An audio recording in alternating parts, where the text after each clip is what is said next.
विराजमान समस्त मंच पर आसीन, मंचासीन और मंच के समक्ष बैठे महिला शक्ति एवं पितृशक्ति, युवा साथी और मेरी छोटी बहनें एवं बड़ी बहनें, सभी के लिए अपने शरीर की संपूर्ण ऊर्जा अपने कंठ तक लाइए। अपने शरीर की संपूर्ण ऊर्जा अपने कंठ तक लाइए और मेरे साथ जोरदार नारे लगाइए। भारत माता की, भारत माता की, फलाह मिलता।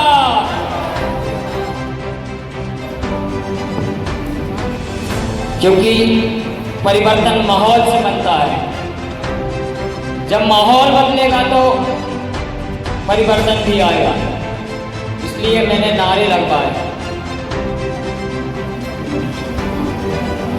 और सबसे पहले सिलवानी की पावन धरा को नमन करते हुए विश्व आदिवासी दिवस एवं रक्षाबंधन और गणतंत्र दिवस की अग्रिम ढेर सारी बधाई और शुभकामनाएं। और मंच पर आसीन तमाम सभी अतिथि, क्योंकि समिति का निर्णय और समय का पाबंद, इसके कारण नाम लेना संभव नहीं है, तो सभी के चरणों में मैं प्रणाम करता हूँ, सेवा जोहार करता हूँ। और मंच के समक्ष भी बैठे हुए मेरे बड़े बुजुर्ग माताएं बहनें, उनके श्री चरणों में भी मैं प्रणाम करता हूँ। जैसा कि पूर्व वक्ताओं ने और स्पेशल मैं कहूँ कि मेरे बड़े भाई आदर्श कुंवर सूर्यजीत सिंह जी विस्तार पूर्वक सारी यथास्थिति बतलाई है। और क्यों ना हमें जरूरत क्या पड़ती है सबको इकट्ठे होने की, तो सबका जवाब आएगा। समाज में बदलाव होना चाहिए, शैक्षणिक हो या आर्थिक हो या सामाजिक हो या राजनीतिक। बदलाव होगा तब जाके समाज विकसित होगा। लेकिन बदलाव कैसे होगा? क्या हम कार्यक्रम करके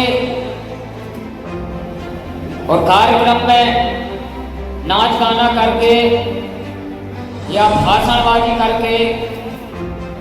तो मेरे हिसाब से तो समाज का विकास संभव नहीं है।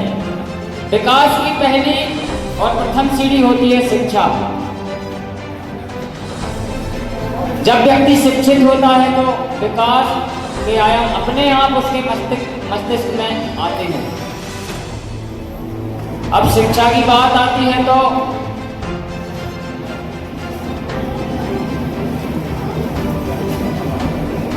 अब यहाँ पर वैसे शिक्षित सभी संस्थान है, शिक्षण संस्थान, लेकिन कहीं ना कहीं हमारा सिलवानी ब्लॉक या विधानसभा या तहसील कहूँ, यहाँ पर सारे सब्जेक्ट उपलब्ध नहीं है। मैं कई दिनों से इसका जिक्र कर रहा हूँ, लेकिन अभी तक ना तो किसी राजनीतिक पार्टी ने कोई प्रयास किया इसमें, ना किसी संगठन विशेष ने। जहाँ तक मुझे ज्ञात है कि अभी तक किसी ने इस विषय में मांग पत्र नहीं सौंपा। तो पहला कारण तो यही है, क्योंकि हमारे बच्चे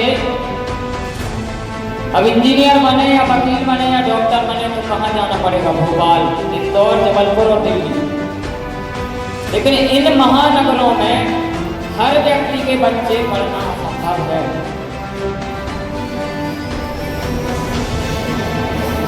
क्योंकि कहीं ना कहीं आर्थिक स्थिति भी आगे आ जाती है, तो क्यों ना हम इसके लिए भी मांग उठाएं।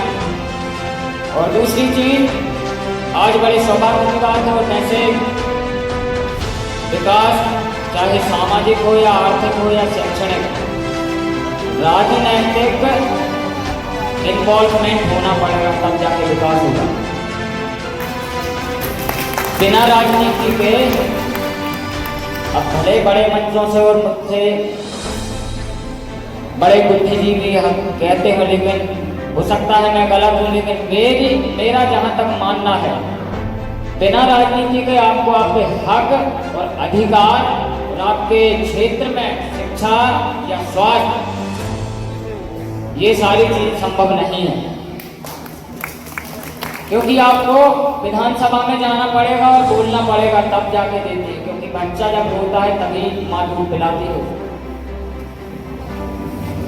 और हमारा सिलवानी ब्लॉक एक ऐसा ब्लॉक है जिसमें हम निर्धारण करते हैं कि हमारे क्षेत्र का विधायक कौन होगा। और अगर हम चाहें तो हमारे समाज में भी ऐसे योद्धा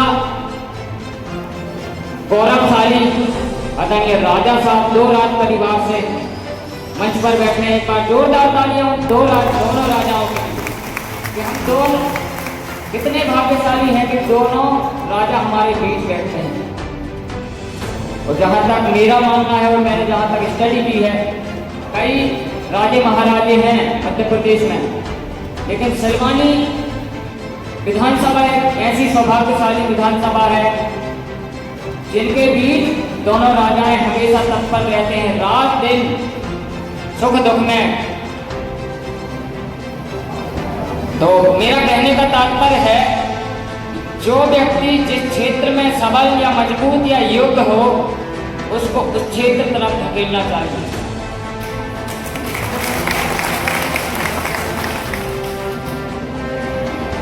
और बाकी वैसे समय की पाबंदी, और एक बार पुनः मैं जोरदार नारे लगाऊंगा, एक तीर एक कमान।